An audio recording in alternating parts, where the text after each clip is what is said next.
Creates a healthy, happy workplace. Getting workplace well-being right is essential for 21st century businesses that need to prevent staff absenteeism and the disruption to productivity. So this morning we want to discuss healing in the workplace with renowned change-inspiring group education teacher and psychologist Adrian McInman.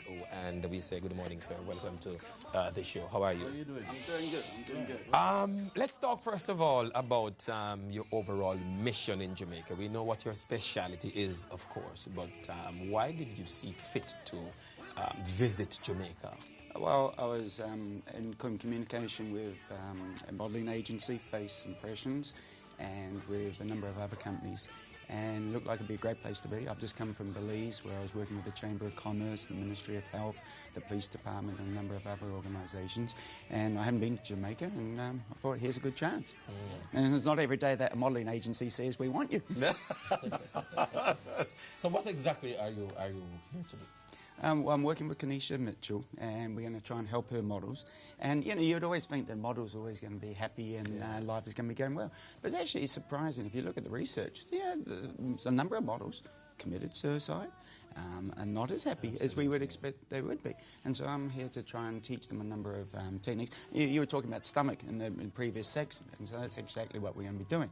Been working on mental toughness, because, the reality is it's not an easy job, just like every other job. What are some of the common causes, some of the common issues that people will grapple with on a daily basis that might, lead to these mental pressures? Well, Not enough pay?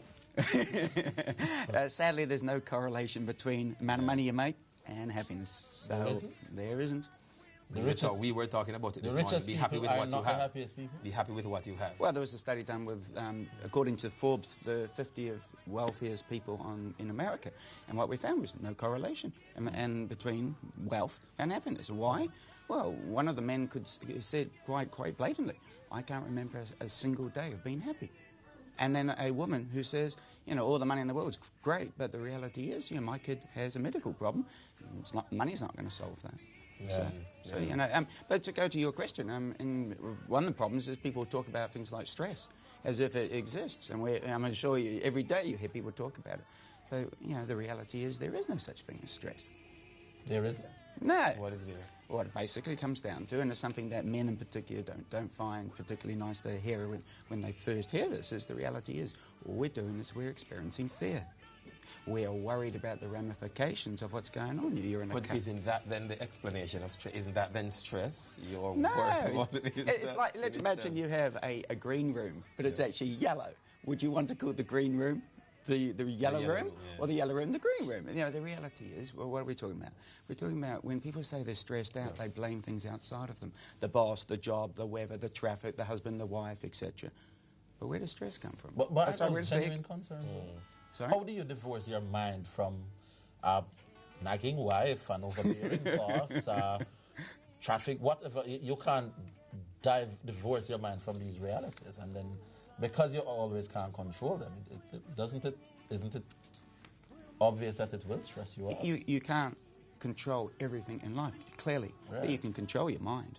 Okay. I mean, the reality is, Viktor Frankl, he was an Austrian psychiatrist in World War II concentration camp, and he said the same thing. You can even be happy in a concentration camp, because who controls your mind? You're the only one. Yeah. Talk to us about the role that your employers would play in creating that healthy environment and, rewarding and recognizing the good work and, contributing to having a healthy mind. Well, it's all about setting a tone. I mean, if I was a personal trainer and I had a stomach this big, would I inspire you? Not really. Right? The reality is, as an employer, they need to set a tone. If you want to have really successful meetings, then you need to say, this is my standard, this is what I expect, and I expect that I will receive good information and well-articulated conversations in my meetings. So you set a tone. But how do you do that? Well, you have to be the person. You have to be the one who eats well, who exercises, who sleeps well, has good positive thoughts, and has good social support. You set a tone, and then people follow. Can you train somebody to develop their mind to the point where they don't get stressed out and they're always happy? How do you set out to do that? Absolutely. I mean, the reality is we can choose to go one way or we can go another way. you want to be optimistic, your life will be so much better. And there are many techniques that you can learn in very simple time, 60 seconds. Give me one. We have 60 seconds now. I'd want to be happy. Well, if we had enough time to teach it, I'd teach you a thing called diaphragmatic breathing. It's the most effective thing in all of psychology, and it literally only takes 60 seconds. And all you do, even though it'll take longer to train you, basically all you do is you breathe in through your nose, let your stomach get bigger, breathe out through your mouth, and let your stomach get smaller. And at the same time, if you say something positive to yourself, so much the better, but that's totally unnecessary. All you have to do is just concentrate on your breathing, and all of a sudden you're not thinking negative, and you're not thinking neutral. You're thinking positive. Purely by breathing. Purely by breathing. And I've done this with some police officers. I've done this with... I'm still stressed. So I'll work on you. Yeah. So you'll be here working with the girls for how long a period? And I'm working with an insurance company, and looks like maybe the hockey association potentially as well. And so you may have to just set up camp here for an extended period. Sounds great, buddy. Sounds good. Sounds good. How long have you been in Jamaica? I've only been here 3 days, but I'll be have here. you enjoyed our country? Oh, wonderful. It's been very interesting. Yes. What is the most interesting part of Jamaica that you've enjoyed so far? Well, some of the things really shocked me, like, wow, I never expected to see a Confucius Institute in Jamaica. There's a number of things that just completely took me by surprise. You said you'd be working with the hockey association. Potentially. We only contacted each other yesterday. Yeah. But, looks like it's going to happen. Have you worked with sports groups before? Yeah, I've worked with a number of Olympic organisations. The last 2 countries I was in, prior to Belize, was Botswana and Ghana, but I was working with their Olympic organisations, their tennis associations, their cricket associations, and it looks like maybe there's interest in the Netball Association for... What exactly do you do with these organisations? I'm curious.